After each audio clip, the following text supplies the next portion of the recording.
मेरे साथ बिहार सरकार के मंत्री मदन साहनी मौजूद हैं।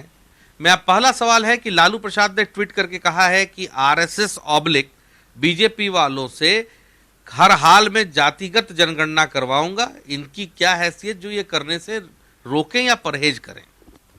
सबसे पहले तो आदरणीय लालू प्रसाद जी को कांग्रेस शासित जो राज्य है वहाँ जातीय गणना करवाने का आदेश निर्गत करना चाहिए। जिस तरह से उन्होंने ट्वीट किया है ये तो आदेश निर्गत ही करना कहा जाएगा।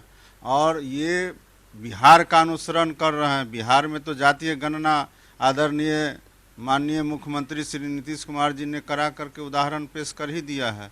और केंद्र सरकार पर भी हम लोग अपेक्षा रखते हैं कि केंद्र सरकार भी राष्ट्रीय स्तर पर जातीय गणना करवावे। लेकिन लालू प्रसाद जी जिस तरह से ट्वीट कर रहे हैं तो सबसे पहले तो उनको कांग्रेस से बात करना चाहिए। और कांग्रेस शासित कई राज्य हैं वहाँ करा करके दिखावे तो हम लोग समझेंगे कि उनका मंशा सही है। वो हमेशा से गरीबों का पिछड़ों का शोषण करते आ रहे हैं। उनके द्वारा उनको सीधा सीधी यही समझते हैं कि ये उनको गोलबंद करने के लिए ये सब ट्वीट करते रहते हैं। लेकिन यहाँ आदरणीय नीतीश कुमार जी ने जो काम किया है विभिन्न क्षेत्रों में और जातीय गणना करा करके तो बिहार में उन्होंने आरक्षण का दायरा भी बढ़ा दिया है।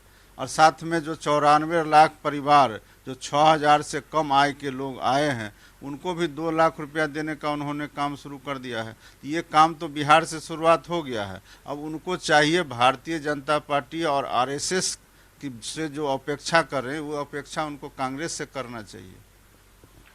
एक सवाल मेरा और बनता है, आप बिहार में मंत्री हैं, भले आप समाज कल्याण मंत्री हैं लेकिन कैबिनेट के मेंबर हैं। आपराधिक घटनाएं हो रही हैं, रजिस्टर्ड हो रही हैं और इसमें कमी नहीं दर्ज हो रही है। आपराधिक घटनाएं हो रही हैं और हर जिले में उमन बड़ी घटनाएं हो रही हैं, ऑन रिकॉर्ड हफ्ते में एक आध हो जा रही है। कहाँ चूक रहे हैं आप? नहीं, घटना तो सही में कहीं ना कहीं घटती ही रहती है। और जब तक राम राज्य में भी घटना घटती है, घटना होने के बाद भी हम लोग तो ये कह सकते हैं, पूरे भरोसे से दावे से कह सकते हैं कि बिहार के अंदर में किसी भी जिला में आप चले जाइए, किसी भी ब्लॉक में चले, अगर किसी भी तरह का घटना होता है चाहे छोटा हो या बड़ा हो, कोई अपराधी अभी तक तो जेल के बाहर नहीं है। जो अपराध करते हैं चाहे वो हत्या का मामला हो, अपहरण का मामला हो, डकैती का मामला हो, चाहे वह सेम डे पकड़ा जाए या 1 सप्ताह के अंदर पकड़े जाए, पकड़े जाना तय है और उनकी सज़ा मिलेगी। हाँ, एक बात है कि जीरो नहीं हो सकता है, कहीं भी कोई भी घटना जीरो नहीं हो सकता है।